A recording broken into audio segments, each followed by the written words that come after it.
السلام علیکم ورحمۃ اللہ وبرکاتہ۔ رضا اسلامک ورلڈ میں آپ تمام حضرات کا تہہ دل سے خیر مقدم ہے۔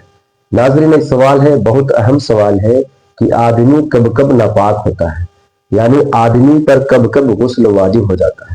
کیونکہ بہت سارے لوگ کنفیوژن میں رہتے ہیں، بہت سارے لوگ شبہات میں پڑے رہتے ہیں اس کے تعلق سے۔ کبھی کبھار ایسا ہوتا ہے کہ کوئی بچہ کسی نے گود میں لیا ہے، بچہ پیشاب کر دیا تو اسے لگتا ہے کپڑے کے ساتھ پر جو ہے غسل بھی واجب ہو گیا، تو اس کی وضاحت ہونی چاہیے۔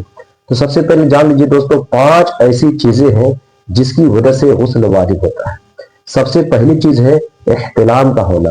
احتلام کہتے ہیں حالت نیند میں شہوت کے ساتھ ہو یا بغیر شہوت کے ساتھ ہو، منی اپنی جگہ سے نکل جائے تو اس پر غسل واجب ہو جاتا ہے۔ اس میں 2 صورتیں بنتی ہیں، کہ 2 صورتیں اس طرح سے بنتی ہے کہ اگر نیند میں یہ احساس ہو منی نکلی ہے، جیسے بیدار ہو دیکھا بالکل کپڑا سوکھا ہوا ہے، نجاست نہیں لگی ہوئی ہے تو غسل واجب نہیں ہوا، لیکن جب دیکھا کپڑا تر ہے، کپڑا بھیگا ہوا ہے، نجاست لگی ہے تو اس پر غسل واجب ہو گیا۔ پہلی چیز ہوئی۔ دوسری چیز ہے منی کا شہوت کے ساتھ اپنی جگہ سے نکلنا حالت بیداری میں، یعنی بیداری کی حالت میں شہوت کے ساتھ منی کا اپنی جگہ سے نکلنا۔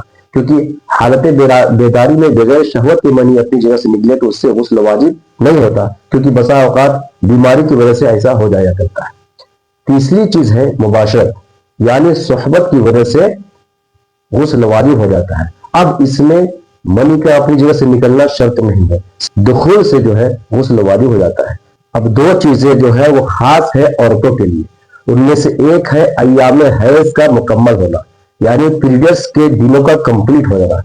پیریڈز کے دنوں کا کمپلیٹ ہونے سے غسل واجب ہو جاتا ہے۔ اور 5ویں چیز ہے ایام نفاس کا مکمل ہونا۔ ایام نفاس کہتے ہیں کہ بچے کے پیدائش سے لے کر 40 دن تک جو ماں کے بطن سے جو خون نکلتا ہے آگے کے مقام سے، اسے نفاس کہتے ہیں۔ تو ایام نفاس کے مکمل ہو جانے کے بعد غسل واجب ہو جاتا ہے عورتوں پر۔ دوستو، یہ 5 چیزیں ہوئی جن سے انسان پر غسل واجب ہو جاتا ہے۔ واللہ اعلم بالصواب۔ السلام علیکم ورحمۃ اللہ وبرکاتہ۔